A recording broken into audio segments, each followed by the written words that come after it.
and yan yung kalakas yung ulan.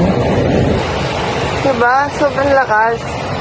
Like, ganyan yung kalsada, mapupuno ng tubig. So, ayun, wala din kami kuryente.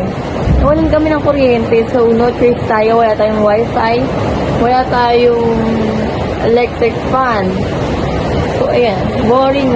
Pero okay lang naman kahit walang electric fan kasi malamig naman. Lakas na yung hangin.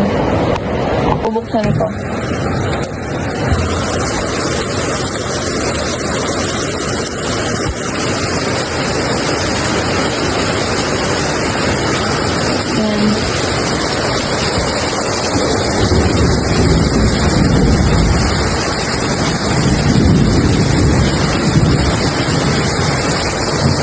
Diba?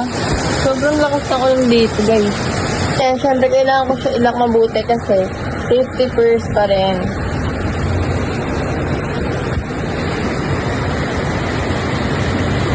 Yan, lumalakas na, guys. Lumalakas siya lalo na may kasamang hangin, guys. Ayun na nga, syempre, nawalan kami ng kuryente. So, kailangan natin magpatulo ng tubig. Kasi baka mawalan nga, di ba? Di wala ka tayong pang-urong mamaya kapag may mga urong. So, mahirap na. Kaya, let's go. So, ayan, naglalagay na ako dito sa pitchel.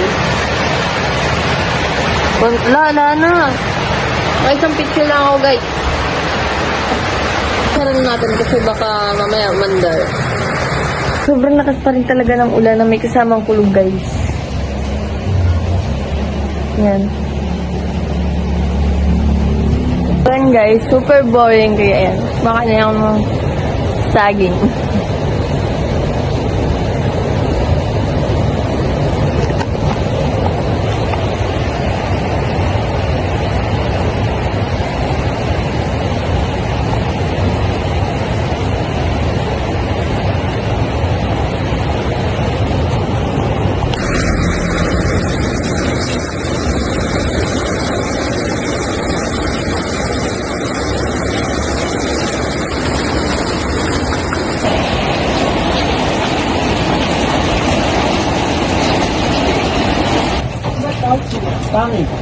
Kumakain ng mga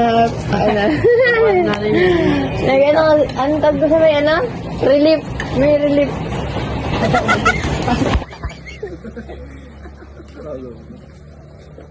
Kasi baboy mo. Tinago mo eh. Pagkat ko ano pa ka may tarantado eh. Hindi makayaw mo lang. Yun. Meron kami yung baboy ko ah. Bingi ako! Tangan mo naman. Abi! So yun guys, update. 4:20 na and nagkaroon na ng kuryente. Hindi na din malakas yung ulan ngayon. Yun lang. Thank you for watching.